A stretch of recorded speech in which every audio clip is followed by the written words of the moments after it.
todos. Hola Totom. J'espère que tout le monde va bien. 11e édition du Duel Classico. Comme d'habitude, accompagné de Sacha. Comment tu vas, Sacha, ce soir?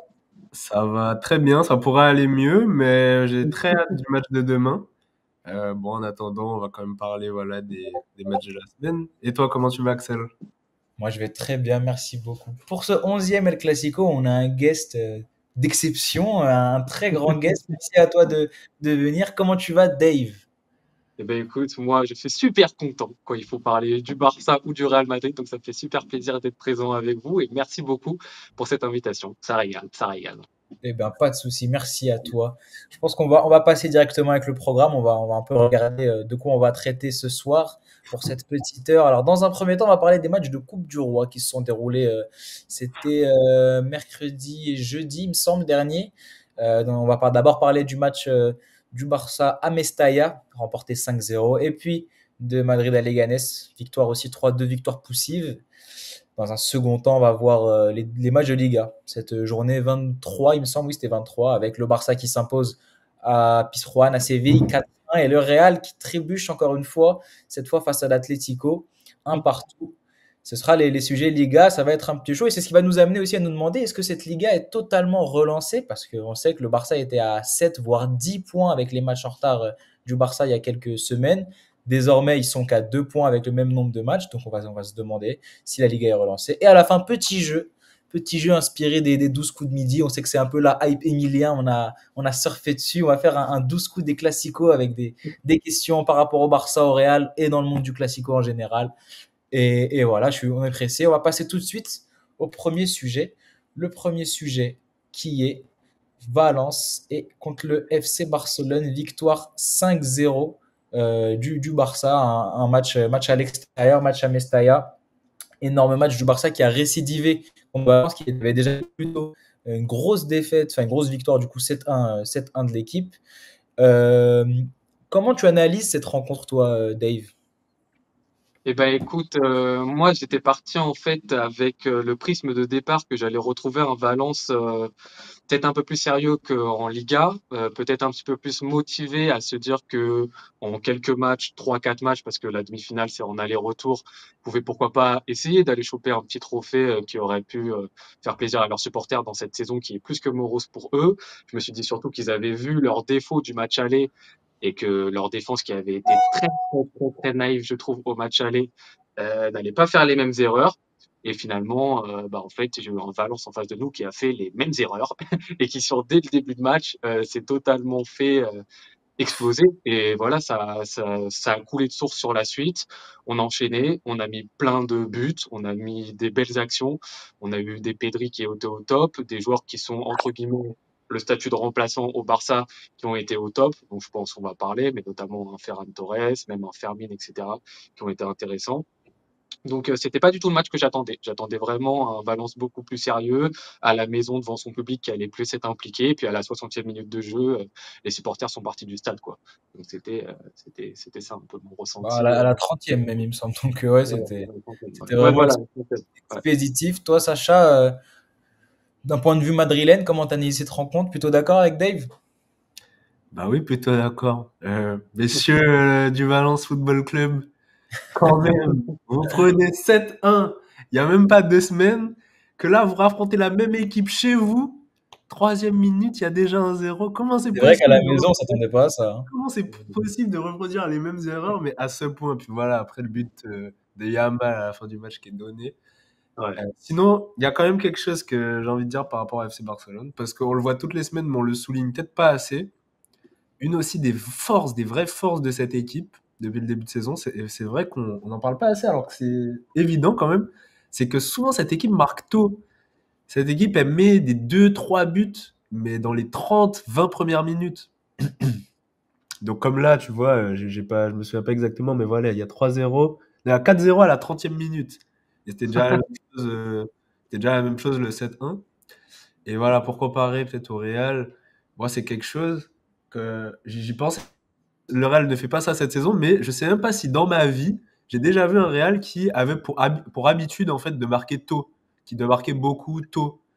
Donc voilà, c'est une belle performance du Barça en ayant fait tourner, ça faut le souligner. C'est vrai que le truc de marquer tôt, enfin en tout cas de presser vraiment fort dès le début du match, ça a été souvent souligné à Barcelone, surtout en début de saison, où vraiment on parlait du Barça qui était efficace tôt, et c'est ce que vraiment Flick voulait mettre en place, et je suis d'accord avec toi, c'est bien fait. D'ailleurs après même il y a eu des dérives où Flick disait c'est bien d'être à 80% dans le match, mais il faut aller aussi chercher le match à la fin, ce qui nous a aussi fait perdre des points à quelques moments. Là j'ai l'impression quand même ça va. Et surtout, là où je te rejoins, c'est que j'ai l'impression qu'on est beaucoup plus clinique en ce moment, on va dire dans les débuts du match. Là où ce qui nous a causé du tort ces derniers temps, c'est le fait que bah, on marque peut-être tôt, mais on n'arrive pas à enchaîner derrière. Et donc, en fait, en fin de match, quand tu es cuit ou que tu as du mal, tu pas de banc et tu gères mal la rotation, bah, tu te fais remonter. Tu as aussi parlé d'une belle rotation et un Barça qui gagne avec la rotation. C'est vrai, il en a parlé aussi tout à l'heure, Dave, il y a le cas Ferran Torres ou Fermin Lopez. Ferran Torres triplé, encore un gros match contre Valence. Qu'est-ce qui se passe avec Ferran Torres, Sacha, là? Bah, qu'est-ce qui se passe? J'en sais rien du tout. Il affronte Valence, son ancien club, ça y est. Asensio, il pouvait être nul toute l'année quand il affrontait Mallorca. C'était CR7 Prime. Bah là, c'est pareil, hein. Ferran Torres contre Valence en général. Il y arrive. Donc Ferran Torres, très gros match. Dave, un petit mot là-dessus? Bah ouais, Ferran Torres, gros match. Donc après, comme tu l'as dit, après ce match, il y a 10 jours avant contre Valence, vous l'avez aussi fait un très gros match. Là, en plus, ces trois buts, moi, ce que j'avais un peu dit dans la réaction, sont assez différents les uns des autres. T'as un premier but qui est vraiment une bande de ballon entre deux défenseurs dans la profondeur. Un deuxième qui va plus être après un poteau, récupérer une balle et marquer en reprise de volée. Donc plus un but, je ne vais pas appeler ça de renard de surface, mais on tombe un petit peu dans ce style-là. Et un troisième but où il va recevoir la balle extérieure surface, il se met bien un petit peu sur son pied droit, il fait une frappe petit filet. Donc trois buts qui sont un petit peu différents, qui montrent un panel qu'il n'a pas toujours forcément montré au Barça, qui montre déjà que le joueur est en confiance, parce qu'un de ses gros problèmes, je pense, ça a longtemps été un joueur qui ne l'était pas. Là, il met des frappes qui avant auraient peut-être fini 10 mètres au-dessus des cages, donc déjà tu vois un joueur qui est en confiance.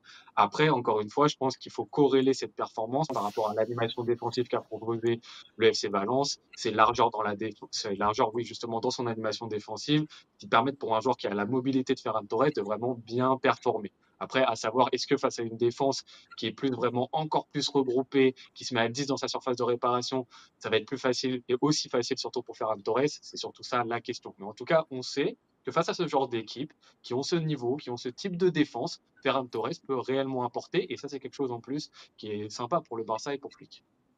Bah, c'est vrai il a répété les efforts et les bons efforts. Là, le triplé, je pense que c'est limite pas un point culminant parce qu'il peut mieux faire, mais en tout cas, c'est un sommet parmi plusieurs.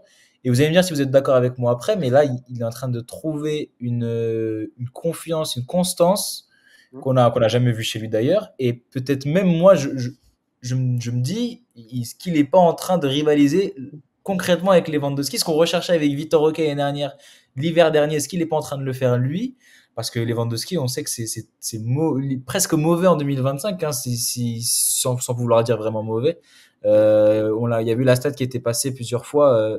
Il y a 4 ou 5 matchs où le Barça gagne par un score, et à chaque fois, si Lewandowski n'est pas titulaire, Ouais. est-ce qu'on peut se dire si c'est une coïncidence? Je pense que ça commence à. La stat, elle ressort à chaque fois, donc je pense qu'on commence à se dire que c'est pas vraiment une coïncidence. Et donc, moi, dans un futur proche, si Lewandowski continue cette mauvaise lancée, où il freine un peu l'attaque, Ferran Torres titulaire dans certains matchs, voire moyen gros match, je dirais pas non s'il continue comme ça. Ouais, ouais, bah après, il y a eu aussi la question qui s'est posée avec Dani Olmo en tant que faux neuf. Tu sais, quand Dani Olmo est arrivé, notamment face au Betis, etc., ça a été quelque chose déjà qui était pas mal demandé depuis quelques temps, en tout cas de l'essayer. Ça avait super bien marché, une super prestation de Dani Olmo à ce poste-ci. Après, il y a bien évidemment la problématique du physique de Dani Olmo qui rentre en compte et qui ne permet pas forcément de trop poser réellement là-dessus, parce qu'il y a toujours des questionnements. Mais c'est vrai qu'il y a ces questions-là. Après, moi, je sais que j'en ai parlé un petit peu récemment aussi. Ce qui est compliqué, c'est que quand même Lewandowski, il a un statut, quoi. C'est que je trouve que c'est compliqué de mettre un mec avec cet historique-ci sur le banc quand t'es flic, parce que tu sais, quand t'es un entraîneur, je pense que tu te dis toujours, ouais, mais Lewandowski, c'est quand même une référence. C'est quand même un mec, tu sais pas, sur un gros match de LDC, sur un Classico, tu vois, il peut avoir ce geste de renard des surfaces qu'en revanche, je pense, un Ferran Torres ou un Dani Olmo n'auront pas parce que ce ne sont pas des neufs pour moi renards de surface. Lewandowski, il a quand même cette science-là.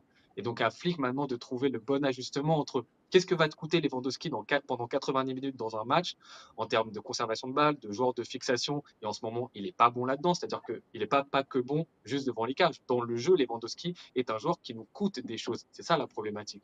Mais en revanche, de l'autre côté, tu as Flick qui se dit, j'ai un joueur qui a un historique, qui a un passif, qui a une connaissance du poste, qui a un ego, parce que ces joueurs-ci, ils ont un certain ego, qui doit jouer le Pichichi en Liga. Est-ce que je me mets en difficulté si je le mets sur le banc? Est-ce que je le perds totalement pour la deuxième partie de saison? Je pense que le dilemme, il est beaucoup trop grand et c'est très rare les cas d'entraîneurs, à part un Luis Enrique, par exemple, qui a mis du Totti sur le banc, du Messi sur le banc, du Mbappé sur le banc, mais d'entraîneurs qui mettent des joueurs d'un certain statut, du statut de Lewandowski en tant que numéro 9 par rapport au remplaçant qu'il a, sur le banc. Donc ça aussi, ça sera à prendre en compte, je pense.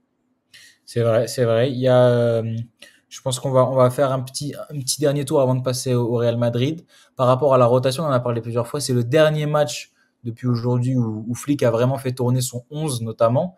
Et ça a très bien fonctionné. C'est un peu ce qu'on lui reprochait, ce que je le reprochais surtout personnellement en début de saison. J'en ai beaucoup parlé en plus dans les lives. C'est qu'il a un gros problème à la rotation.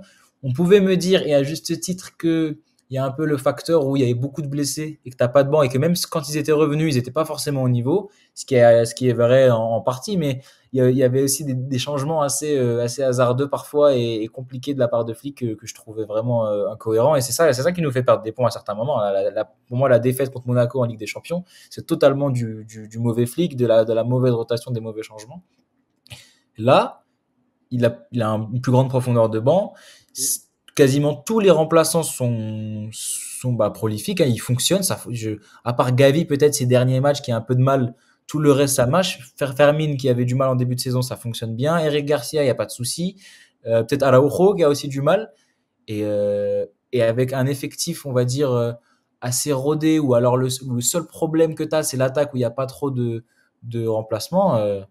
Là, tu as un effectif pour aller chercher peut-être même plusieurs trophées. Surtout qu'on en avait beaucoup parlé, le problème du Barça, est-ce que c'est pas justement le fait qu'il n'y ait pas de banc? Ben là, je pense que, bon, bien sûr qu'il y aura des ajustements à faire, mais je pense que là, c'est, c'est très bien pour cette saison. On peut encore mieux faire dans le prochain mercato, mais c'est très bien. Euh, on va un peu parler de la défense. Sacha, toi, cette défense-là, Koubarsi, Eric Garcia, qui avait déjà fonctionné dernier match contre Valence 7-1, est-ce qu'elle est au-dessus de Araujo, Koubarsi ou Inigo Martinez? Pour moi, elle est au-dessus de Araujo Kubarsi pour l'instant, parce qu'on voit très, très clairement les limites d'Araujo pour l'instant. Je ne vais même pas l'expliquer. Je vais peut-être même vous laisser vous l'expliquer plus tard. Mais je pense pas que c'est encore au-dessus de Kubarsi, Inigo. Et aussi déjà parce que Kubarsi, Inigo en début de saison, on l'a vu, voilà, c'était la défense qui faisait parler en Europe pour le piège du hors-jeu, pour ce qu'ils avaient fait contre le Real, contre le Bayern. Mais aussi parce que c'est vrai qu'Inigo même si c'est un joueur qui, voilà, il doit avoir 30 ans quand même, et que bon, c'est censé être un joueur plus ou moins banal, bon, mid plus, quoi. Mais il a quand même un peu une âme de leader, quoi. Il ressort vraiment quelque chose. Et Eric Garcia, j'ai encore un petit peu peur dans les grands matchs, que ce soit en Ligue des Champions, ou même peut-être, voilà, dans les gros matchs de Liga. Parce que c'est un joueur que je trouve, comment dire, frêle. Je trouve, non, j'ai pas le mot. Je le trouve trop tendre par rapport à Inigo. Voilà. C'est ce que je trouve que Inigo apporte dans la charnière et que Eric Garcia n'a pas. Voilà. Ok, j'ai bugué la dernière fois que je suis revenu, c'est parfait. Grave. Pour bon moment. Bah, merci, on va passer au prochain match. Bien sûr, avant ça, qualifié en demi-finale de la Copa, on va parler un peu de nos, Ah de ouais. nos envies, de ce qu'on va voir dans la suite. Du coup, le Barça qualifié pour la demi-finale de Copa et ça s'annonce assez bien pour la suite. On passe désormais à Leganés Real Madrid. Match assez moins, on va dire moins facile pour le Real Madrid. Je crois que c'était tout l'inverse même, mais qui s'en sort quand même avec la victoire. On a failli pas y croire. Sacha, je vais te laisser commencer. C'est ton équipe. Comment tu analyserais cette rencontre et comment tu l'as appréhendée aussi? Vous savez, moi, j'attrape la grippe en m'énervant. J'attrape la grippe en m'énervant. Tu étais bien Je peux malade. vous dire que j'étais bien malade cette semaine. Ah non, ah non, ah non, non, non, ce match-là était horrible, mais c'était d'une horreur. Mm. Et vous savez que carrément, je pense tous les supporters du Real vous diront pareil que moi. En fait, je suis même pas content. En fait, si je suis content pour la victoire, mais le but de Gonzalo, là, la 93e, il m'a même pas rendu heureux parce que on gagnait, mais il m'a rendu heureux parce que le match allait se terminer. J'avais une seule peur, c'était de devoir me taper encore 30 minutes de ça. Et je vous parle premier degré, c'était horrible. Donc ouais, le Real a galéré, a bien galéré. Pourtant, cette fois, on a mis 2 buts assez tôt dans le match, quand même, hein. Le but de Hendrick, il a la 18 27e. et 25, ouais. On menait 2-0, c'est pas tous les jours. Puis voilà, on se fait rattraper, il y a plus rien. Il y a Vinicius qui essaye, mais qui doit en fait marquer un but tout seul, parce qu'en gros, il rentre pour ça, Vinicius. Ancelotti lui dit, essaye de mettre un but tout seul, et voilà. Jacobo Ramon. Compliqué. Ah, Giacomo Ramon. Je pensais que j'allais bien t'aimer, je voulais bien t'aimer, mais c'est compliqué. Je crois qu'il va plus jamais jouer avec le maillot du Real.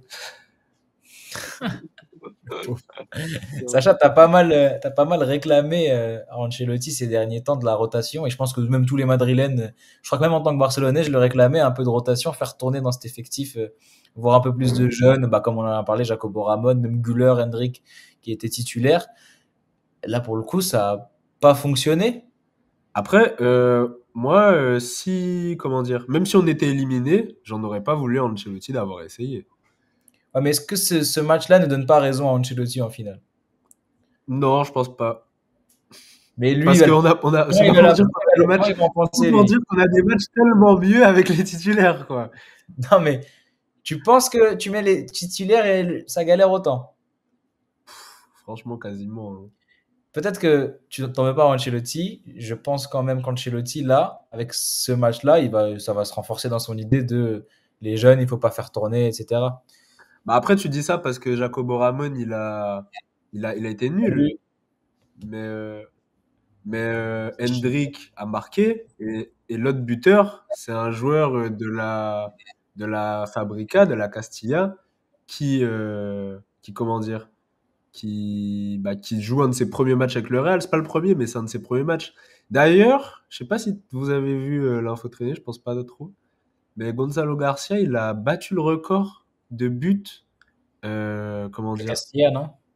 pas avec la Castilla, dans le championnat même. Je sais pas c'est quoi le nom, le Primera, Ouais, la RFF. troisième division, La c'est. troisième division, en gros. Il a battu le record de buts, alors qu'il reste encore 15 journées euh, au championnat. Alors bon, je sais pas si ça veut dire grand-chose, mais la stat, elle m'a étonné quand même. Ah ouais.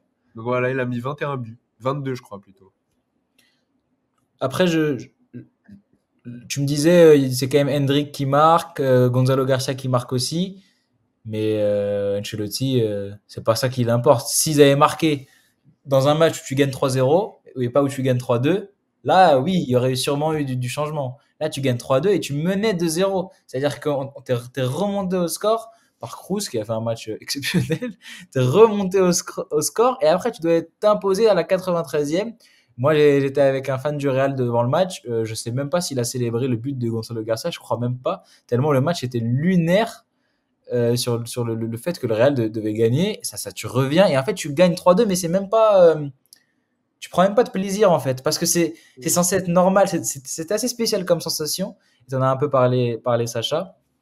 Toi, Dave, avec cette victoire très poussive du Real, encore une fois, qui montre en ce début d'année que c'est pas la joie et qu'ils sont toujours pas rattrapés, parce qu'en plus, le Real, on parle souvent de l'équipe qui est en deuxième partie de saison, c'est là où ils se réveillent. Là, pour l'instant, ils ont toujours pas montré de réveil. Alors après, demain, il y a City.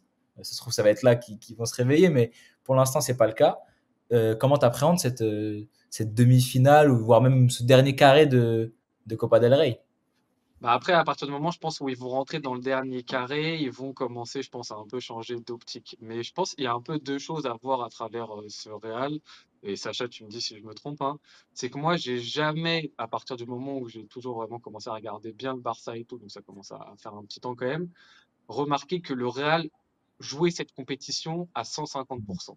Genre, j'ai l'impression que la Copa, ça reste un petit peu, je peux prendre l'exemple des fois de certains clubs de première ligue qui, tu sais, eux, ils en ont deux. Ils ont, je sais pas, la Carabao et la FA, etc.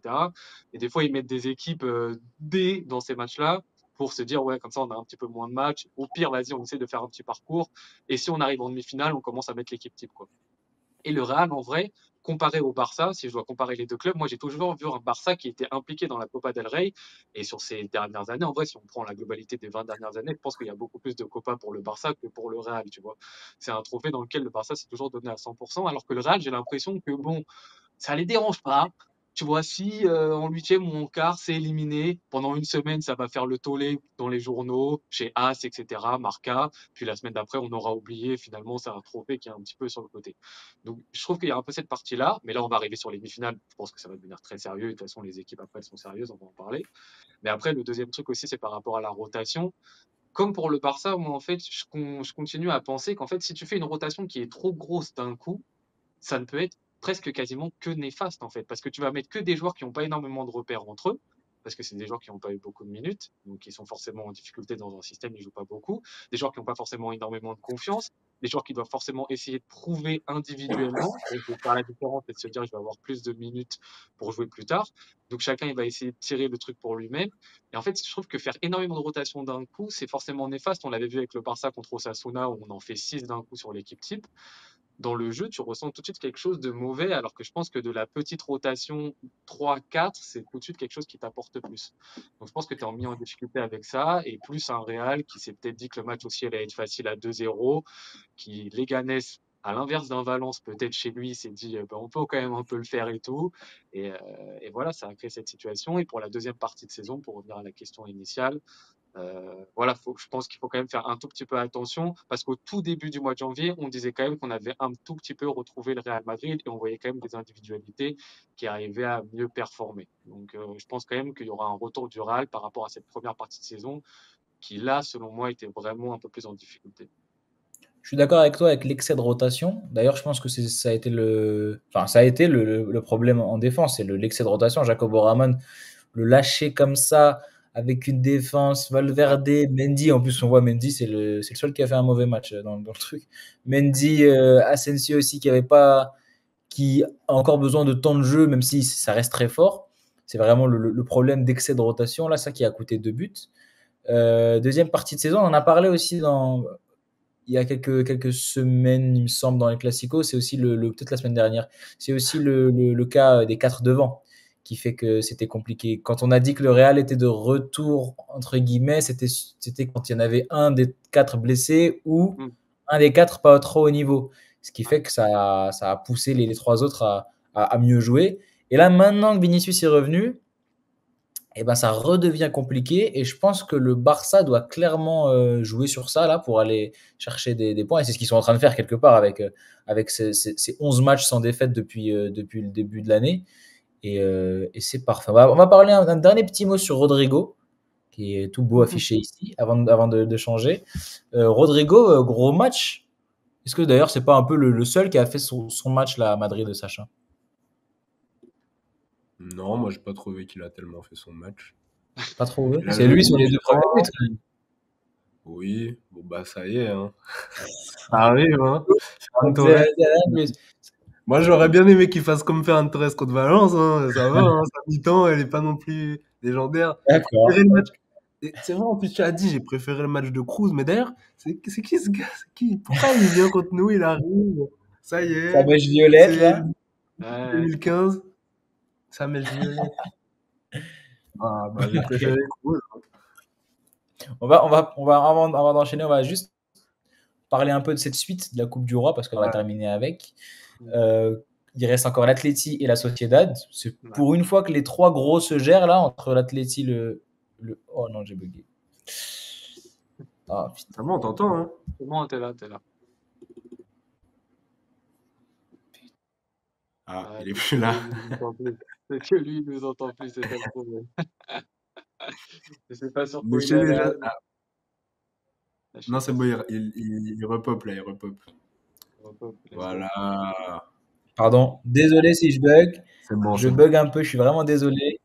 Je peux rien y faire, j'essaie de faire mon max, je suis désolé. Mais du coup, je disais, voilà, petit merci. Merci Milan à la régie pour le petit message.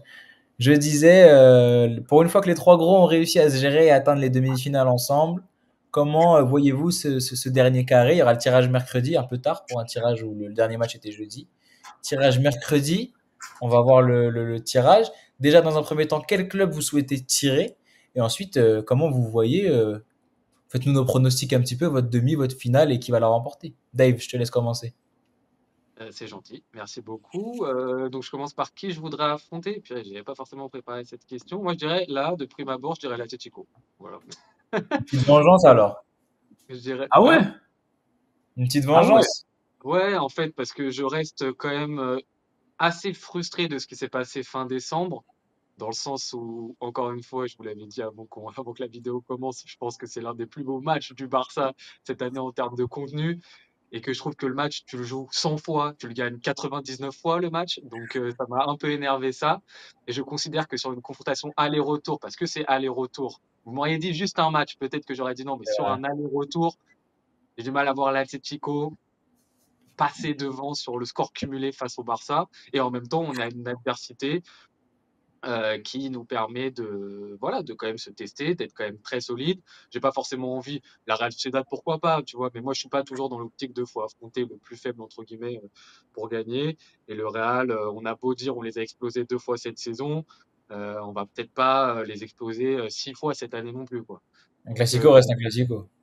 voilà, et un classico reste un classico. Et c'est sur un match aller-retour, tu sais pas. Voilà, je pense que quand même actuellement, sur tous les matchs, on est favori avant le match. Je sais pas ce que seront les cotes, etc. Mais je pense qu'on l'est. Mais à tirer, ouais, l'Atlético Madrid pour prendre une petite revanche, avoir une bonne adversité en face de nous. Et sur un match aller-retour, j'ai assez confiance en Barça. Assez d'accord avec toi. Surtout que la Sociedad, tu as parlé un peu du fait des petites équipes. Je trouve que la Sociedad, sur les trois équipes, c'est celle qui peut nous poser plus de tort sur deux matchs. Ouais. Fait un bon match à l'aller et full bus au retour et fait un match. Si on fait un mauvais match en plus, comme le match de Liga, ben on est foutu. Donc je trouve que le Real Atlético, tu as très bien dit. Je trouve que sur deux matchs, c'est des équipes qu'on peut battre, franchement. Même si, évidemment, le Real, il y a toujours cet aspect classico. Donc Oui, moi, je vais te rejoindre. Je vais te rejoindre sur ça. Comme ça, on va laisser le mot de la fin à Sacha. c'est trop Moi, déplacé. j'aurais dit totalement l'inverse que vous, hein. Moi, déjà, pour moi, l'équipe que je veux éviter, moi, c'est l'Atlético. Alors déjà, pour une première raison qui n'a rien à voir ni avec le Real, ni avec l'Atlético, c'est que j'ai pas envie que le Barça comment dire, se Ouais, freine frotte la la Sociedad. sur deux matchs où il y aura juste 5-0 à l'aller avec doublé de Ferran Torres et doublé de Lewandowski et un retour où il se passera rien. J'ai la flemme de ça. Donc moi, je dois me coltiner 2 fois à l'Atlético, je dois aller jouer au Wanda et tout. Donc non, ça, je vais éviter déjà. Ça, je vais éviter. Donc moi, l'équipe que j'aimerais affronter, la Real Sociedad. Moi, parce que bon, ok, faut pas affronter les petites équipes, mais bon, ça y est quand même. Désolé, mais on est une petite équipe aussi. Et, euh, et du coup, bah, entre les deux, il y a le Barça. C'est vrai, vous en avez parlé. Euh, j'ai un truc qui me donne espoir, c'est que il a fallu 3 matchs à Ancelotti pour comprendre comment battre Xavi. Je me dis, bon, voilà. Peut-être que là, c'est la même chose, peut-être, même si j'y crois pas totalement. Donc, bon, en tout cas, je pense, j'espère, hein, ça, une chose, je pense, qui est quasiment sûre, c'est que le Barça va plus nous mettre un 6-0 cette saison. Non, vous pensez pas comme moi? Ah, sur des matchs, je sais pas, hein. Ah, moi, je pensais que déjà le match retour, je pensais que ça allait répondre et il s'est passé une Ouais, dinguerie. c'est vrai que déjà la finale Super Coupe, on Ah pensait pas qu'on ouais. allait en mettre 5, hein. Bah oui, bah du coup, alors le Barça, rassurez-moi, vous allez pas encore nous mettre un J'en sais rien 0. justement. On Ah, n'en sait rien. ça dépend si Chesney se prend un carton rouge à la 20e. Ouais. Peut-être qu'on s'arrêtera à 2-0. Peut-être. Puis Mais c'est à toi de nous dire ça, c'est à vous de vous gérer, hein. Non, ben voilà, bah effectivement, le Barça sur 2 matchs, pourquoi pas. Puis bon, j'ai quand même bien envie de prendre ma revanche aussi. Sinon, la Sociedad. Compréhensible. Alors, je risque de bugger dans les prochains instants. Alors, si je bug, Sacha, je te laisse prendre le relais. Mais on va passer un Vas-y. peu au match de Liga cette fois-ci. Je pense qu'on va y passer assez vite parce que déjà, on va faire le grand bref, mais surtout le troisième sujet, ça va vraiment nous concerner. Et c'est le plus important de ces matchs de Liga. Séville FC Barcelone. ouais. Gros match encore du Barça, qui a eu du mal au début, au tout début du match, avec une égalisation qui arrivait, on va dire, prématurément. Euh, Légère rotation dans le 11. On a vu que c'était pas bien. Flick a fait les bons changements au bon moment. Coaching vraiment gagnant de la part de Flick. Comment t'appréhendais cette rencontre et qu'est-ce que t'en tires comme analyse, Dave? Eh ben, écoute, comment j'appréhendais cette rencontre? Un tout petit peu au départ, comme le match d'après, le deuxième match contre Valence. Je sais que le stade de Séville, il peut faire en sorte que cette équipe, sur une rencontre, bah, il te mette en difficulté, un public qui peut te mettre une énorme pression sur toi, une équipe qui, à l'inverse de Valence, pouvait encore essayer et peut encore essayer d'aller chercher les places européennes. Donc je me dis, ils vont se donner à fond, il n'y aura pas de doute. Une équipe qui était invaincue sur les 4 matchs d'avant, qui avait fait un recrutement au mercato avec notamment Vargas qui nous a mis en difficulté, qui était intéressant, qui conserve des éléments, je trouve, individuels, même Badé en défense centrale, qui sont des bons joueurs. Donc je me suis dit, va falloir on est meilleur qu'eux techniquement, tactiquement, individuellement, on est meilleur qu'eux. Mais il faut, pareil que contre Valence, qu'on soit sérieux, focus de la première à la 90e, et ça le fera. Et donc, ce qui s'est passé, c'est que, bah, comme contre Valence, on marque très tôt, comme l'a très bien dit Sacha précédemment, on est dans cette dynamique-là. Mais que malheureusement, on se prend l'égalisation, genre 1 minute après, ce qui casse un peu le rythme. Et comme tu l'as dit, on arrive sur j'ai un peu dit ça moi en débrief de match, sur un match d'échecs, un match de boxe où on va essayer de se battre au point contre le FC Séville, mais dans lequel je trouve qu'on a été, nous, en tant que supporters du Barça, un peu dur dans le bilan de cette première mi-temps, dans le sens où des fois j'ai vu des remarques en mode bon bah c'est pas forcément parce qu'on se crée pas de grosses occasions qu'on fait un mauvais match. Et moi j'ai trouvé des joueurs qui étaient volontaires, j'ai trouvé de la mobilité en attaque, un Lamine Yamal qui se réaxait souvent, un Rafinha qui prenait sa place, un Gavi qui a été peut-être le joueur le plus en difficulté, mais quand même dans sa proposition demi-espace qui pouvait être intéressant, un Baldé très actif sur le côté gauche, un Pedri et un De Jong qui étaient souvent disponibles aux abords de la surface de réparation. Donc on a mis de la mobilité. Dans la conservation de balle, j'ai trouvé ça intéressant. Dans la récupération du ballon, j'ai trouvé ça aussi bien. Donc on avait un énorme défaut, je trouve, et tu en as un petit peu parlé, c'est cette avant-dernière passe, c'est le fait d'être tranchant à un moment donné dans tes actions, que ce soit donc par la passe, que ce soit par un appel qui soit tranchant. Ça, on a manqué de ça cruellement. Donc ça a fait que des fois, ça ronronnait un peu, mais je trouve pas pour autant qu'on ait été en difficulté. Et je pense qu'il faut aussi prendre en considération le fait que des fois, les matchs, c'est comme ça. T'as une adversité, on avait une adversité comme un peu l'Atalanta en Ligue des Champions. Faut avouer des fois que ton adversaire, bah, juste, ils te mettent en face de toi quelque chose d'intéressant. Et le FC Séville, ils ont très bien bouché les trous des lignes de passe qu'on pouvait d'abord donner sur des Pedri ou des De Jong. Ils montaient très vite sur le porteur de balle, donc ils ont une animation défensive qui était vraiment active. Et comparé à Valence, c'était le jour et la nuit. Donc là-dessus, ils ont été bons. Et nous, bah, on a essayé de les fatiguer, on a essayé de faire les différences, on a créé de la mobilité, on a mis de l'envie sur le terrain. Et je trouve que ça nous a permis sur la seconde mi-temps, avec des ajustements de flics, de profiter de certaines fatigues de FC Séville, une fatigue qui est arrivée parce qu'en première mi-temps, justement, on les a un petit peu fatigués. Donc voilà, après, on a réussi à mettre du Fermin Lopez, qui est lui, justement, un joueur plus tranchant dans les 30 derniers mètres que peut l'être un Gavi.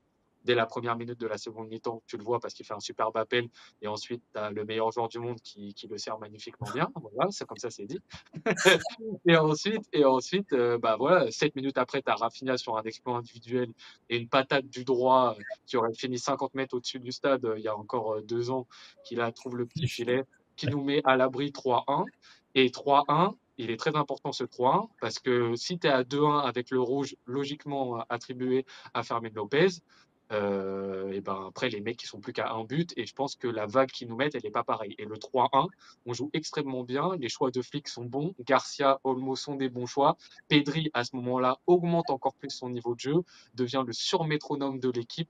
Il y a des efforts défensifs, ça coulisse très bien, ça gère très très bien ce qui se passe dans les 30 dernières minutes du Barça. On l'a pas aussi vu très souvent quand on était à 10 contre 11. Tu as évoqué notamment Monaco, etc. C'était pas du tout la même chose. Là, on a vu une équipe qui n'a pas été mise en difficulté pendant 30 minutes à l'extérieur contre Séville à 10 contre 11. Donc ça aussi, c'est un très bon point. D'ailleurs, ouais, j'ajoute dans ce que tu dis, c'est qu'en plus, dans ces 30 minutes, on va mettre un quatrième, C'est vrai. ce qui montre bien que, en fait, au-delà de ça, on était encore dominateur dans cette rencontre. Et tu parlais de. Ah oui, moi je voulais te dire que c'était un match quand même très rassurant pour le Barça ce match-là parce que 1-1 mi-temps en t'ayant fait égaliser sur un but assez bizarre, on ne sait pas s'il Ouais. y a hors-jeu ou pas, c'est assez spécial. La minute d'après, bah, c'est le genre de match que le Barça de l'année dernière ou que peut-être pas celui d'avant, mais le Barça de l'année dernière au moins, bah, tu fais nul ou tu perds le match 1-1 mi-temps. On l'a vu avec le Real notamment contre l'Espagnol qui était à 0-0 ou contre Alaves on était à 0-0. C'est des matchs qui finissent soit tu les gagnes difficilement, soit tu les gagnes tout simplement pas. Et, Ouais. euh, et là, je trouve quand même que c'était un match très rassurant qui nous en dit assez sur la saison qui va suivre parce que, comme on a dit, il y a des rotations qui fonctionnent. Et en plus, tu as toujours cet instinct de tueur où tu stresses pas, tu n'as pas peur de ta ligne défensive, tu vas terminer, tu es à 10 contre 11 et tu vas quand même le mettre. Donc, c'est un match qui rassure énormément pour la suite de la saison. C'est un match exemple de ce que devrait être la suite de la saison. Tu l'as dit tout à l'heure, Pedri, meilleur joueur du monde, on allait en parler. Ça fait une bonne transition. On va quand même laisser la parole à Sacha sur ce sujet-là, voir un peu ce qu'en pensent les voisins madrilènes. Ça fait quelques temps que ça parle beaucoup de Pedri, meilleur milieu du monde. Je pense que désormais c'est acté. Il n'y a plus vraiment de débat aujourd'hui. Maintenant, ça parle de meilleur joueur du monde. Alors Dave, toi tu penses qu'il l'est. Sacha, est-ce que il fait partie des meilleurs en tout cas du monde? Absolument pas. Vas-y, on te laisse développer. Intéressant. Bah, parce que moi, je suis de l'école qui, pour moi, faut attendre la fin de la saison. Faut voir au final ce qu'il aura accompli sur l'ensemble de la saison. Qu'est-ce qu'on en ressortira de sa saison 2024-2025? Parce que d'une manière, c'est peut-être des fois injuste, mais des fois c'est un peu facile aussi que voilà en février, il n'y a pas encore eu les gros matchs de Ligue des Champions, tout ça, de dire voilà un tel c'est le meilleur. Alors que si voilà à la fin de la saison, on dit toujours ok cette saison-là, Pedri a été le meilleur milieu de la saison. S'il continue comme ça, j'aurai absolument aucun problème avec lui. Euh, mais par exemple, voilà, on a eu des saisons, voilà, on pouvait dire Verratti c'est le meilleur joueur du monde en février. Et en juin, en juillet, bah, on disait Verratti, il faut que le PSG le vende. Donc, s'il continue comme ça, pas de problème. Mais pour moi, pour l'instant, c'est un peu grotesque de dire ça. Euh, surtout Mais que je suis d'accord, hein. Moi, moi, je suis totalement d'accord avec toi, hein. dans les gros matchs, c'est vrai quand même que au Barça, parce que bon, c'est peut-être un peu, il y a aussi ça un peu comme débat. C'est vrai quand même que Rafinha a crevé l'écran, ça on peut pas lui retirer. Donc voilà, pour l'instant, moi je suis là-dessus. Pas de souci, merci. On va enchaîner très très Ah vite non, fait. et vous en pensez quoi de Pedri meilleur joueur du Ah monde? bah, vas-y Dave, t'as parlé, t'as commencé déjà. Bah oui, oui, moi je suis totalement d'accord avec Sacha, hein. Quand je dis meilleur joueur du monde, c'est genre à l'instant T, c'est-à-dire que c'est pas genre je lui donne le ballon d'or, tu vois, c'est juste c'est une appréciation à l'instant T et t'as totalement raison, c'est-à-dire que mais ça vaut également pour Rafinha du côté du Barça, c'est-à-dire que les matchs couperets de LDC, on le sait, sont des matchs ultra importants pour nommer à la fin le ballon d'or. Après moi personnellement, j'ai ce que je dis très souvent et ce qui peut étonner les gens, c'est que je trouve que le trophée du ballon, moi c'est le trophée du ballon d'or, c'est un trophée que je n'aime pas. Genre, c'est une distinction que je n'approuve pas, c'est une distinction individuelle dans un sport collectif, c'est une distinction qui est très marketing, je trouve, et qui souvent repose sur des, une subjectivité de la part des votants, qui est une subjectivité qu'en fait, nous, on peut avoir aussi, et que j'estime que si tu es un vrai supporter de foot et que tu regardes beaucoup de matchs dans le week-end, tu as ton propre choix, tu as ton propre ballon d'or, et c'est Pas celui-ci plus qui va illégitime qu'un journaliste. voilà, c'est ça. Et c'est comme, tu vois, par exemple, pour les trophées au cinéma, les Palmes d'Or, etc. C'est pas parce que ce film va recevoir la Palme d'Or que moi, je vais aimer ce film-là, tu vois. Mais, tu vois, dans le Ballon d'Or, moi, il y a souvent ce truc-là. Et il y a des critères au Ballon d'Or que moi, je comprends pas toujours. Donc, moi, je prends juste les miens, qui sont quel est le joueur qui est le plus frisson pour moi, quel est le joueur qui me fait lever de mon fauteuil, quel est le joueur qui est le plus original, quel est le joueur qui... C'est juste subjectif, hein, c'est totalement subjectif. Je comprends totalement que tu puisses aimer un autre football. Je comprends énormément que quelqu'un puisse aimer un mec qui soit juste décisif et qui marque des buts, donc il va plus préférer par exemple un Rafinha. Mais moi, ma subjectivité, mon amour pour le foot, il se porte pour des joueurs qui sont comme Pedri. Et je comprends totalement que ça soit autre chose pour les autres. Mais moi, ça, c'est mon football. Et à l'instant T, donc comme je suis d'accord avec Sacha, au moment même, oui. Et on attend de voir après sur les prochains matchs comment est-ce que ça performe. Si je sais pas, même ne serait-ce qu'un Lewandowski, il t'arrive en huitième de qualifie, en quart de qualifie, en demi de qualifie et ça va plus loin. Même un Lewandowski, tu vois, il peut arriver en trombe sur la deuxième partie de saison alors qu'on n'a pas arrêté de le tacler pendant 2 mois. Ça, on le sait. Mais à voir, bien évidemment. Moi, je suis assez d'accord avec vous deux, en fait. C'est juste qu'il y a deux manières de visualiser le meilleur du monde. Il y a, comme tu as dit, Sacha, ça se fait à la fin de la saison, tu sais, ce genre de choses. Mais c'est vrai qu'il y a le délire aussi instanté et aussi la course au ballon d'or.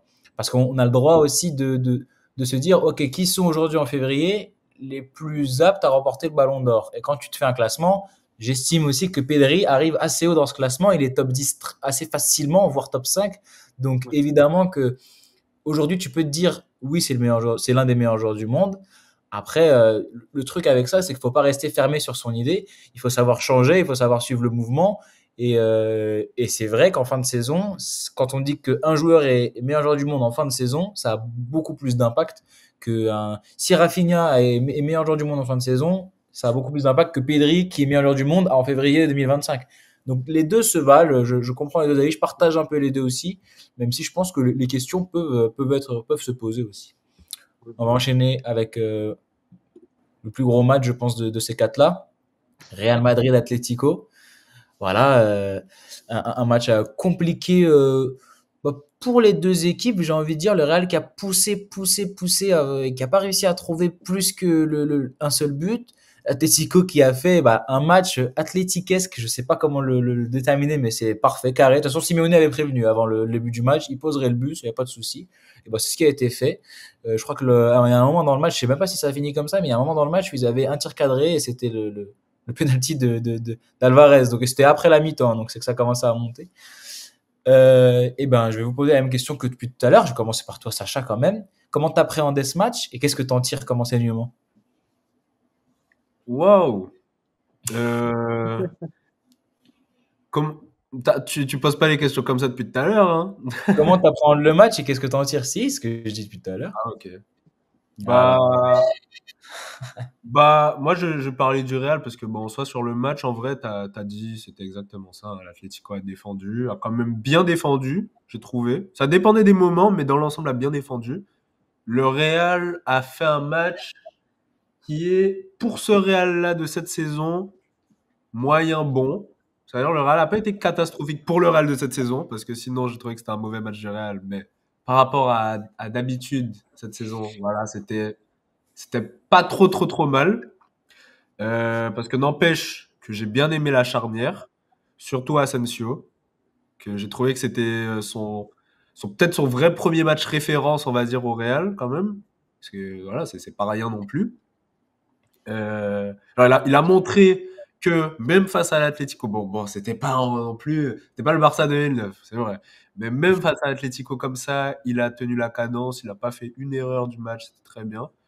J'ai trouvé que en soi, au milieu, donc que ce soit Ceballos, bon, Valverde, ça va, si quand même ça va. Valverde aussi dans l'engagement de ça, et Bellingham même, que j'ai trouvé, qui était plus reculé, et moi j'ai trouvé que c'était mieux. J'ai trouvé que je le pensais que ça allait être mieux, et j'ai trouvé que visuellement c'était vraiment mieux. J'ai trouvé que ça allait aussi, et l'attaque, notamment en deuxième mi-temps, j'ai trouvé que ça allait aussi. Donc dans l'ensemble, un Real pas flamboyant du tout, mais pas trop mal. Donc surtout, on a vu en deuxième mi-temps quand même que le Real a accéléré. Je pense que ça leur a mis un petit coup dans l'ego de se faire mener par une équipe qui propose littéralement rien. Alors vraiment littéralement rien. Ils menaient sans rien faire contre nous quand même. C'est exceptionnel. Et donc ouais, ça allait beaucoup plus vite en attaque, notamment avec Vinicius qui s'est réveillé, mais même Rodrigo, hein, c'est vrai. Bon, c'est dommage que Bellingham ait raté 2 têtes. Parce que bon, Ouais. si sa tête elle va pas sur la barre, la première là, voilà, on gagne sûrement. Et sinon, voilà, hein, je crois pas qu'il y ait non plus énormément de choses à dire sur ce match. Vous dites quoi, vous? Je vais te rejoindre sur ce que tu disais sur Asensio, parce qu'en plus, l'Atlético, bon, je pense que c'est aussi l'erreur de l'Atlético, mais ils auraient pu en mettre, pour moi, deux ou trois, parce qu'ils avaient des occasions quand même assez franches à certains moments du match, et ils ne vont pas au bout, et Asensio a été un acteur majeur, hein, c'est lui qui a permis ça, mais il y a des moments où ils sont en 3 contre 3, en 3 contre 2 peut-être aussi, et c'est là où l'Atlético, je pense qu'avec des meilleurs ailiers, enfin ouais, même c'est le cas, hein, c'est pas même pas je pense, hein, avec des meilleurs ailiers, des meilleurs attaquants, l'Atlético peut clairement ressortir gagnant de ce match. Et en plus, quand tu vois le but, tu l'as bien dit aussi, Sacha, du Real, c'est l'une des seules erreurs défensives de l'Atlético et c'est même un but un peu cafouillage. Donc, Ouais. je pense que t'es supporter de l'Atlético, t'es pas content du match. Hein. Ça doit être dur parce que tu mérites quand même assez de gagner. Ah Pas ouais? en globalité. Non, tu mérites pas de gagner, mais Ah oui. quand tu vois l'attaque, ce que tu dois faire en attaque, quand tu vois comment les joueurs gèrent mal leur attaque, plus le but que tu te prends, je pense que Ouais. quand tu es supporter de l'Atlético, tu as cette saveur où tu te dis on devait gagner ce match. Pas, oui, sur l'ensemble du match, je ne te dis pas qu'ils méritent de gagner. Je parle en tant que supporter de l'Atlético. Et juste, j'allais dire par rapport à Asensio, après, il me fait penser à Araujo au Barça quand toute la défense était nulle. Un peu que voilà, il y a des contre-attaques et c'est le seul qui. En gros, c'est le seul, c'est soit C'est lui, il rapide, fait il fait les l'exploit. courses. c'est soit lui, il fait l'exploit d'arrêter l'action, soit il y a but derrière, quoi. Moi, ça me fait penser un peu à ça. Ouais, c'est vraiment ce délire où il est plus bas que tout le monde, et il fait les courses, il est rapide en Voilà. plus, il va chercher les ballons à long. Euh, Dave, un résultat qui nous arrange. Honnêtement, je pense que c'était le meilleur résultat pour nous cette rencontre.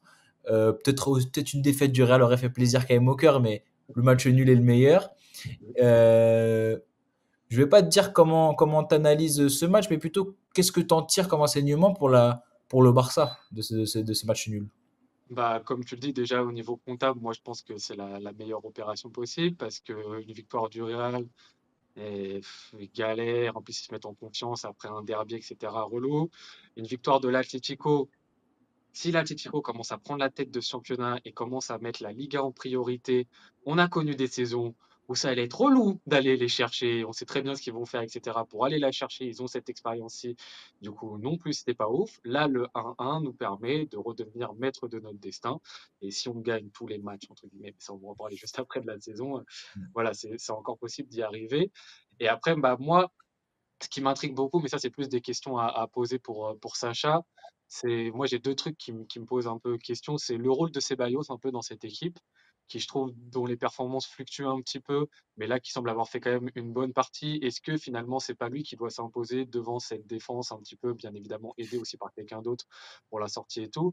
Et surtout, est-ce qu'on continue ou pas du côté du Real Madrid, parce que là je vois que les quatre ils sont alignés là, les quatre fantastiques là. Et comment est-ce que ça va se passer pour la suite de la saison? Est-ce que c'est quelque chose que Ancelotti va essayer de faire perdurer contre City? Est-ce que ça c'est une bonne idée de le faire? Est-ce que c'est pas mieux d'en laisser un sur le côté, qui est une des finalement peut-être la plus grosse question que le Real se pose cette saison en fait? Comment faire marcher ce quatuor quoi? Même si Rodrigo a été à un moment mis sur le côté, bah là il semble quand même revenir. À chaque fois que Rodrigo y joue, moi personnellement je trouve qu'il apporte et qu'il répond présent. Et je trouve que Miskin, c'est celui qui est plus facilement, possiblement mis sur le côté. Du coup, on le met sur le côté parce qu'il ferme sa gueule. Mais voilà, j'aimerais bien savoir ce qu'en pense Sacha par rapport à ces deux cas, Ceballos et les quatre fantastiques. Bah, moi, pour les 4 fantastiques, j'en ai déjà parlé plusieurs fois en live. Pour moi, comme tu l'as dit, Rodrigo, il est bon quand il joue. Et voilà, on est d'accord que c'est impossible d'en mettre un autre sur le banc. C'est impossible. Le Real va pas faire ça. Et pour moi, il n'y a pas de problème à ce qu'ils jouent ensemble. Pour moi, le problème qui est vraiment un des, comment dire, ce qui déséquilibre l'équipe, en fait, clairement. Parce que c'est pas tellement un problème qu'ils n'arrivent pas à jouer ensemble, puisque on marque quand même beaucoup cette saison. En Ouais, soi, on marque quand même, il y a beaucoup de matchs, on met 3, 4 buts en soi, tu vois. Ce qui déséquilibre l'équipe, par contre, c'est le fait que des fois Bellingham soit trop haut, selon moi. Le fait que des fois Bellingham, euh, il presse haut, il attaque comme un neuf, et que du coup, quand on perd la balle, mm, il n'a pas le temps de redescendre, parce qu'il est trop loin. Et on a voilà, des séquences où du coup, le Real défend à 4, à 5, à 6. Et ça c'est plus possible. Ça, c'est plus possible. Pour moi, mm. c'est ça vraiment le problème des 4 fantastiques. Sinon, ils peuvent clairement jouer ensemble. Et en vrai, même si on s'est fait démonter contre le Barça avec eux, la plupart du temps, ils l'ont prouvé quand même. Bon, c'est vrai que là, c'était pas non plus la grande folie, mais parce que Atlético a bien défendu. Mais la plupart du temps, avec eux, ça s'est bien passé. Sinon, tu m'as aussi demandé pour Ceballos. C'est vrai que Ceballos, c'est complexe la question que tu me poses, parce qu'en fait, c'est quoi l'histoire, du coup, je vais encore parler d'équilibre, c'est qu'en fait, Ancelotti a trouvé l'équilibre avec lui. Ouais. C'est comment dire, la façon dont on a eu le plus d'équilibre, c'est avec Ceballos. Et il est bon, mais pourtant, il n'est pas non plus exceptionnel. C'est juste que l'équipe joue mieux avec lui. Donc, j'aurais du mal à te répondre là-dessus. Est-ce que ça va continuer comme ça? Je sais pas, je pense. Je pense que pour l'instant, ça va rester comme ça. Mais est-ce qu'il faut trouver une autre solution? Ça, oui, je pense aussi. Je Ouais, pense qu'il ok, d'accord. faudrait essayer une autre solution. Ok, ok. Après, tu avais beaucoup parlé du rôle de Ceballos à la Tony Kroos. Ouais, c'est ça. Bah, c'est ça. C'est pour ça qu'il donne l'équilibre. C'est parce qu'il a ce truc de garder le ballon et tout. Mais en soi, on pourrait le dire que Kamavinga pourrait le faire aussi. Mais pourtant, on a eu moins d'équilibre. C'est vrai. Après, les 6 ensemble, là, du coup, Kamavinga, Valverde et les 4, ça arrivait qu'une fois. Non, ça arrivait que 2 fois, mais il y a une fois où ça s'est très mal passé, c'était en Super Coupe. Et ça m'avait étonné parce que, bah ouais, en général, ça avait été bon.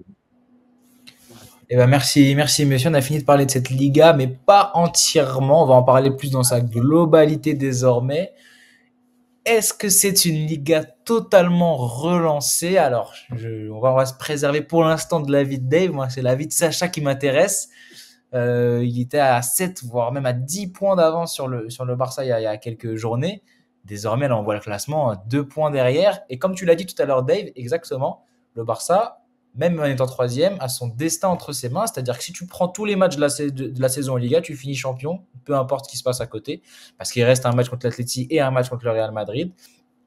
Alors, Sacha, la Liga est-elle relancée? Euh, Ce serait quand même malhonnête de dire qu'avec 2 points de moins que la Liga est finie et morte, oui. Maintenant, c'est vrai que pour moi, le Real avait pris avec les victoires ils avaient fait, avec les défaites que le Barça a prises et tout. Pour moi, c'est vrai que le Real a quand même pris une bonne avance. Et oui, je le dis même pas, mais moi, Dave, faut le savoir, l'Atlético, je les cote pas comme un prétendant, hein. Ok. L'Atlético, je le cote pas, je les prends pas au sérieux, hein, ça y est. Ça va être chaud dans pas longtemps, Donc, ça. donc,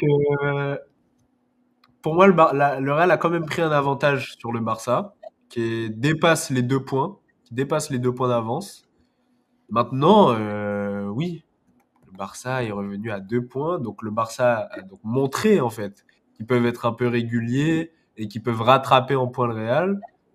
Donc il reste 15 journées, ça va être beaucoup. Mm. Comme tu l'as dit, Axel, si le Barça gagne ses 15 matchs, le Barça va être champion. Bon, je doute quand même que le Barça gagne ses 15 matchs.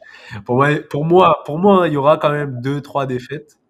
Encore? Et De ouais, plus je à ajouter pense. dans les 5? Deux, trois défaites dans les 5 encore? Toi, tu dis que le Barça va plus perdre. Non, mais le Barça, Mais cette non, année, ils moi, je perdent pense que aucun le match en Ah, 2025. Ils écrivent l'histoire, ils perdent pense que aucun match. Moi, je les call et depuis, ils n'ont pas perdu. Donc, je me statement. je tiens à pense ça. que le Barça va quand même perdre 2 matchs en Liga. Et que voilà, le Real, pour moi, le Real va être champion. Le Ah Real ouais. Oh, va donc se Real champion, pour moi, direct, parce que pronostic. pour moi, le Real va. En fait, voilà, ce que je répète, ce que j'arrête pas de répéter depuis un moment, c'est que je pense que le Real va pas faire pire que ce qu'on a fait déjà. Et avec ce qu'on a fait déjà, on était déjà premier. Donc pour moi, ce serait compliqué pour le Real de faire pire et donc de ne pas être champion. Voilà. Tu disais ça il y a quelques semaines et pourtant, le Real, ça a enchaîné défaites et nuls en Liga. Espagnol Bah et oui. Atlético. Donc, si Bah tu ouais, fais mais pas pire, mais que tu continues cette lancée, tu continues à perdre des points en soi. bah justement, mais je pense et j'espère, j'espère, mais je pense pas. Oula. J'espère et je pense pas que le Real continuera sur cette lancée. Voilà. D'accord, merci. Dave, bon, je pense Ouais. qu'on est d'accord pour dire que la Liga est bien relancée. Ça fait plaisir de se dire, parce que quand le Real avait pris l'avance, avait pris les 7 points, on se disait, mais comment le Barça a pu faire perdre 9 points d'avance alors que le Real ne choquera pas leurs 7 points. Et ils l'ont un peu fait, mais attention, on est quand même à 2 points derrière, on est quand même troisième. Il y a quand même Bilbao à 4 points derrière. Donc, c'est toujours pas gagné encore. Ça se trouve, dans 2 journées, on est encore à la ramasse. Toi, qu'est-ce que tu imagines pour cette fin de saison? Comment tu vois cette fin de saison en Liga? C'est toujours dur ces questions boule de cristal Mhm. là. C'est compliqué. En plus, on ne veut pas trop jouer avec le karma, donc Ah ouais. c'est un peu compliqué. Moi, j'avais fait ce que j'avais pas fait les autres années, donc c'est un peu l'excuse que je mets de côté. J'avais dit après Retafe, où c'était peut-être le pic du moment où la commu Barça s'est dit limite, on était à appeler de nos voeux de dire faut jouer que la LDC, la Copa maintenant, on met un petit peu la Liga de côté, limite, tu vois. Voilà. C'est parti. Et moi, je l'ai dit, j'ai les vidéos, j'ai les preuves, et je disais, les gars, vraiment, je le dis pas pour faire crari ou quoi que ce soit, je vous promets, je pense qu'on peut gagner cette Liga, tu vois. Genre, je le faisais pas du tout pour le clout ou quoi que ce soit. Genre, j'aurais pu le dire l'année dernière, je l'ai pas du tout dit l'année dernière parce que je sentais qu'on n'allait pas le faire. Mais cette année, en fait, moi, ce qui m'a mis d'accord par rapport à ça, c'est le match contre l'Atlético Madrid. J'y reviens, vas-y, finalement, en fait, je suis revenu que sur ça dans cette Ça vidéo. date quand même, hein? Ça date, mais en fait, en fait, juste avant, il y avait Dortmund. Hmm. Dortmund, j'ai vu des changements dans l'ambition du jeu du Barça, des changements qui, selon moi, étaient les bons à prendre dans la manière de jouer du côté du Barça, par rapport aux petites erreurs qu'on avait faites précédemment dans le jeu où je trouvais qu'il y avait des petits manquements. Dortmund, je vois une envie de faire des choses qui est différente. Je me dis, ça, c'est la bonne voie. quelques jours plus tard, on a l'Atlético Madrid. On perfectionne ça parfait, selon moi. Tu C'est parles du exactement 4-3-3 avec Gavi, j'imagine, non? exactement. Je parle du 4-3-3 avec Gavi, je parle du Barça qui accepte des fois des phases de possession, de conservation, qui se permet de remonter le bloc, alors qu'au départ de la saison, je trouvais qu'on était sur un Barça très vertical. Ça fonctionnait parce qu'on était en début de saison, qu'on avait des joueurs qui étaient assez frais pour le mettre en avant, qu'on avait de la lucidité, de la fraîcheur mentale pour conclure nos actions. On était super efficace, faut pas l'oublier, hein. On marquait beaucoup de buts, mais par rapport au XG qu'on se créait, on était super en surproduction, hein. Donc, il faut aussi se rappeler de ça. Et qu'après, on est arrivé sur une mois de novembre-décembre, un peu moins de fraîcheur, pas trop de rotation de la part de Flick, des joueurs un peu plus fatigués, une deuxième ligne de pressing qui mettait du temps donc à monter parce qu'elle était plus fatiguée, des gestes que tu fais quand tu joues dans la verticalité qui doivent être des gestes ultra précis parce que tu joues rapidement, qui sont moins bien exécutés parce que tu es fatigué. Donc, on a fait des petits ajustements. Flick a fait des petits ajustements parce que je ne l'ai pas appelé au téléphone. Donc, il les a fait tout seul. Des ajustements de conservation de balles, un peu d'accepter les temps aussi où on peut faire monter un peu plus le bloc plus haut, etc. Contre l'Atletico. On perd contre l'Atletico, mais je me dis, dans la manière dont on a joué, il faut continuer là-dessus. Et je vois, on arrive, hop, ça arrive sur 2025, on enchaîne Betis Séville, on enchaîne Real Madrid, tout ça. Et malheureusement, on a fait taffer, qui nous fait mal. Mais je continue à dire, si on joue comme ça, de la même manière qu'on fait depuis Atlético Madrid jusqu'au bout de la saison, à part, et là c'est la seule parenthèse que j'aimais, si on tombe sur des équipes qui jouent le même football que Retafe, et peut-être que c'est ce qu'elles vont commencer à faire parce qu'elles voient que ça fonctionne un peu face à nous, c'est-à-dire se mettre à 57 dans leur surface de réparation et bloquer tous les espaces, à part si ce cas-ci il arrive, je vois pas quelle équipe peut réellement freiner et prendre des matchs au FC Barcelone, en fait. Ça peut toujours arriver, c'est du football, hein. Je dis pas que ça n'arrivera jamais. Mais dans la globalité des matchs, je vois toujours un Barça qui va dominer son adversaire, en fait. Et vraiment de la bonne manière. À moins qu'on tombe que sur des équipes qui jouent bloc ultra bas, ultra regroupés. Et là, bah, faut en remettre à un exploit individuel, à d'autres choses, à de la fraîcheur, etc. Mais sinon, j'ai pas envie de dire on va faire un sans faute, etc. jusqu'à la fin. Parce qu'encore une fois, j'ai pas la boule de cristal, je suis pas Madame Irma, quoi, j'en sais rien. Mais en vrai de vrai, je vois peu d'équipes qui peuvent mettre vraiment en difficulté le FC Barcelone, leur prendre un match, quoi. L'Atlético Madrid, bon, peut-être là-bas, ça va être chaud. Bilbao aussi, ça va être chaud. Le Real, c'est chez nous, c'est à la maison. Enfin, ou pas, peut-être pas, ça se jouera peut-être aux États-Unis parce qu'on n'a pas de stade. Je sais pas comment ça va se passer. Mais, mais vraiment, je vois un Barça vénère. Après, l'autre question, bien évidemment, c'est que va faire le Real Madrid? Est-ce que le Real Madrid va continuer un petit peu à choquer à droite, à gauche? Moi, je pense quand même qu'il y aura des périodes dans lesquels le Real, surtout à l'extérieur, pourra être mis en difficulté. À domicile, j'ai du mal à les voir en difficulté. Et Sacha disait qu'il éloignait totalement l'Atlético Madrid. Je ne sais pas encore personnellement. Franchement, je ne sais pas. Il y a tellement c'est quoi, trois Ligas ils ont pris sur les 15 dernières années, l'Atlético, deux. Bah, Ou je sais 2, pas. ouais, du coup. Ouais, deux. Bah, je les 2014 voyais et pas. 21, ouais. Et bah, à chaque fois, en janvier, je disais, l'Atlético, ils vont arrêter et ils vont se viander à un moment. Ils se sont pas viandés, donc j'ai mal parlé à chaque fois, donc je vais pas refaire la même erreur sur eux, quoi. Voilà. Ben, C'est vrai que. Ah, vas-y. désolé. Non, vas-y. J'allais juste dire que c'est vrai que en y pensant dans ce que tu disais, pour voilà le sujet à la base, est-ce que la Liga est relancée? Je trouve que on arrive à imaginer plus ou moins comme ce que le Real fera ces 15 derniers matchs, mais en fait, qui gagnera la Liga, ça se jouera plutôt sur qu'est-ce que fera le Barça. Est-ce que le Ouais. Barça aura beaucoup de mauvais résultats ou est-ce que le Barça va rouler sur la deuxième partie de saison en vrai? C'est vrai que c'est un peu ça en fait.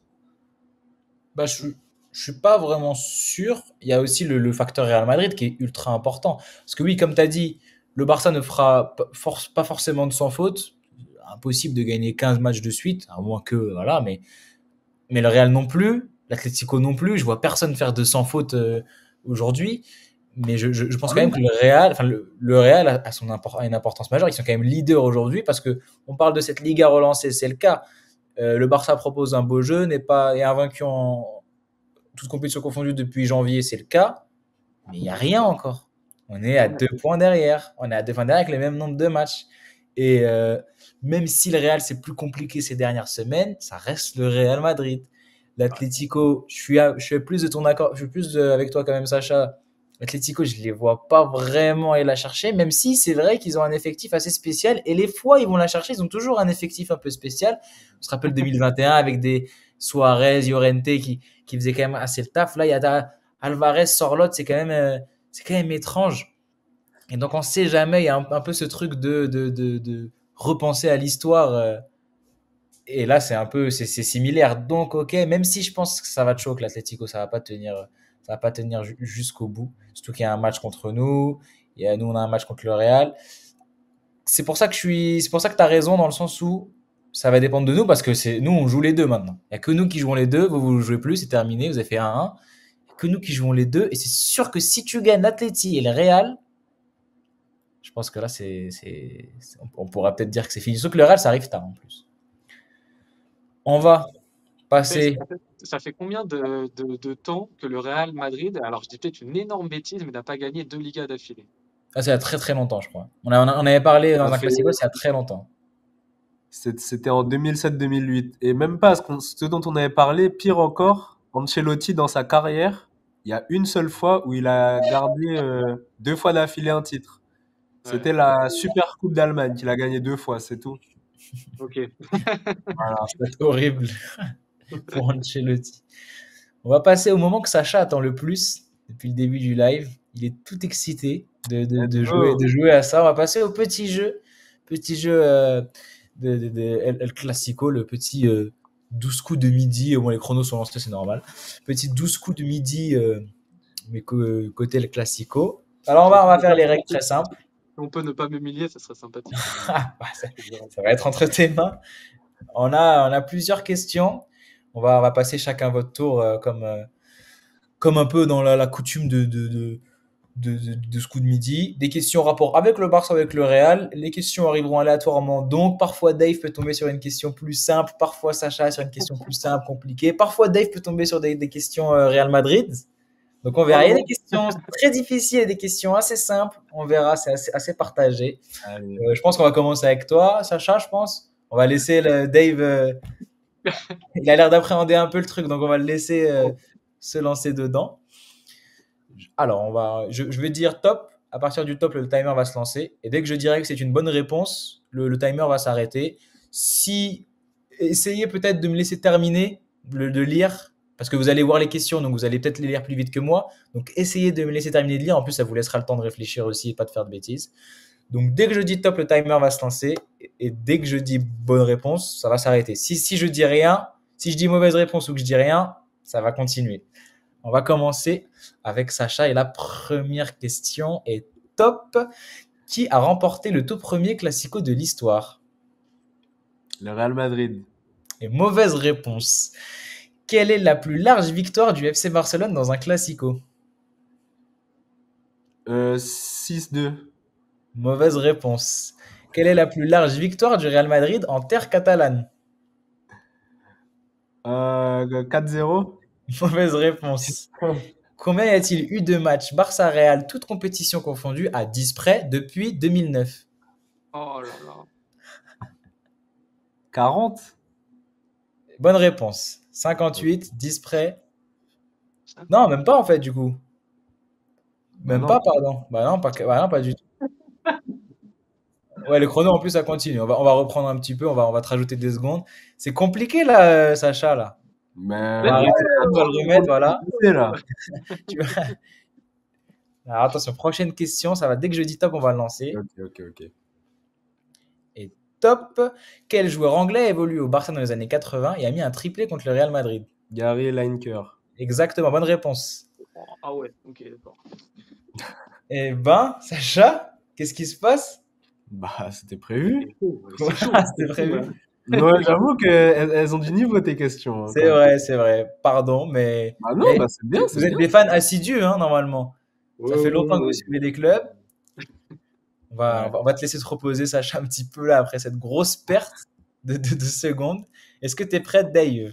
Ouais, allez, let's go. Et top, combien de buts le Real Madrid a marqué dans l'histoire des Classicos, toutes compétitions confondues, à 50 près?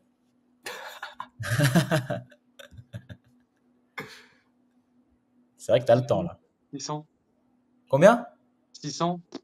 Mauvaise réponse. De quel club sont inspirées les couleurs du maillot du Barça? Sont inspirés? Oui. Je sais pas, le Blaugrana, je sais pas de quoi c'est inspiré, je sais pas. Pas du tout.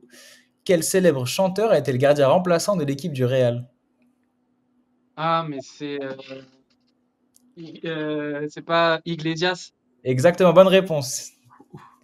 Bien joué, franchement, bien joué. Ah, bien joué, même moi, j'aurais pas eu. Ça m'a étonné quand je l'ai vu. Julio Iglesias a été le gardien remplaçant de l'équipe du Real.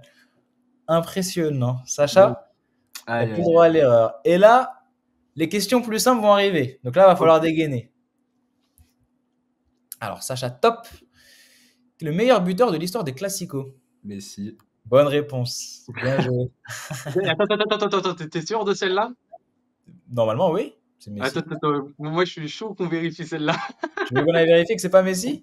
Je sais pas, parce que je crois que j'ai vu passer un bail de un boug France, je sais pas quoi. On va aller vérifier. Après, c'est peut-être un Moi, truc je vois genre. Léo Messi, 26 buts. Di Stefano, 18. CR7, 18. Ah ouais, Lionel Messi, je vois partout Lionel Messi. ouais, ok, bon, bah, C'est j'ai pas Messi. compris ça. Ah ouais, non. Ouais. T'as voulu enterrer Sacha dès le début. Putain, mince. C'est la deuxième salle. C'était ma carte de On guerre. va continuer avec toi, Dave. Non. Alors, attention. Et top, lequel des deux clubs a gagné le dernier Classico et sur quel score? Le FC Barcelone. Et sur quel Et sur score? quel score on a gagné 5-1. Mauvaise réponse, c'était 5-2. 5-2. Non. En quelle année le dernier but de Cristiano Ronaldo dans un Classico?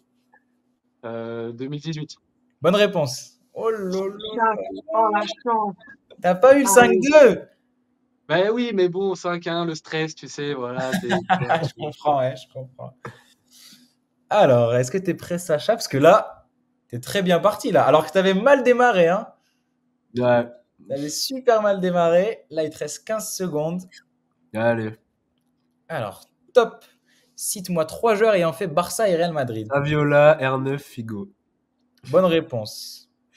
Bien joué. En plus, pas de réponse, franchement. Saviola, je pensais pas que... J'ai une liste, il n'y a même pas Saviola dedans. Hein, pour vous dire à quel point je ne pensais pas que vous l'aurez.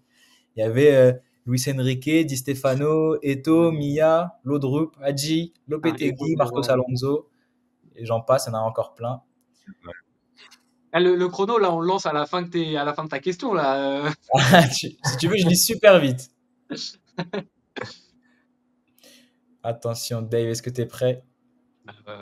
Allez.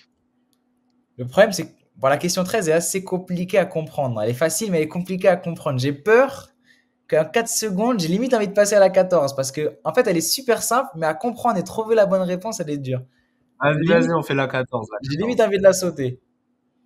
Bon, allez. Mais soit, la saute pas. C'est sûr? le jeu. Ouais, si j'ai perdu, c'est mérité, c'est faire. Alors, top. Quel est le point commun juridiquement parlant de ces deux clubs? Ils sont espagnols, ils jouent en Liga. C'était géré par les socios. Ah merde. C'est ça que je voulais dire. Mais je savais même pas que le Real était géré par des socios. Bon, et bravo Sacha, félicitations. T'étais très mal parti, bravo, très très mal parti. Tu t'en es sorti. Bravo Dave aussi, bien battu. On va se regarder un peu la suite des questions parce que je m'ai préparé. T'as bien trouvé tes questions quand même, ouais. Et c'est quoi la réponse pour le maillot du Barça quand même, parce que c'est important. Le FC Bâle. Gamper, il est suisse et il s'est inspiré des couleurs du maillot du FC Bâle pour le mettre. Ouais, il est suisse à la base. Vous avez d'autres questions sur les questions là, d'autres réponses pardon, vous voulez? Qui a remporté le tout premier Classico? C'était le Barça. Quelle est la plus large victoire du FC? Plus large victoire du Barça dans un Classico, c'était 5-0. 6-2, ça fait 4-0 en. Oui, mais après je me suis dit oui. Quelle est la plus large victoire du Real Madrid en terre catalane? 5-1. Vous avez déjà gagné 5-1 contre nous, chez nous. Combien y a-t-il eu de matchs Barça-Real depuis 2009 à 10 près? C'était 58. Quel joueur anglais a évolué? T'as trouvé? C'était Lineker. Les buts du Real, toutes compétitions confondues à 50 près, c'était 438. Ah, j'étais. Ouais. Le FC Bâle, Julio Iglesias, c'est bon. Meilleur buteur des Classicos, c'est Messi. Le Barça 5-2. 2018, tu l'as eu pour CR7. Les joueurs du Real, t'as trouvé Sacha. Géré par les socios. La question d'après. Et quel club dictateur Franco entretenait de bons rapports? Je voulais que ce soit Sacha qui l'a dit. Celle-là, je suis dégoûté. Real Madrid. Ensuite, citez-moi 3 milieux de terrain barcelonais ayant marqué contre le Real les 5 dernières années. 3 milieux barcelonais. Ayant marqué, il y a Kessié, Gavi, Pedri. Voilà. Gundogan, Sergio Roberto, De Jong. Il y en avait une petite flopée. Lequel des deux clubs a marqué le plus de buts contre l'autre en Ligue des Champions? C'est le Real qui en a marqué 13 en Ligue des Ouais. Champions contre le Barça. Combien de classicos il y a dans l'histoire, toutes compétitions confondues à 30 près? 259. Oh là Oh, là. pas mal, 259.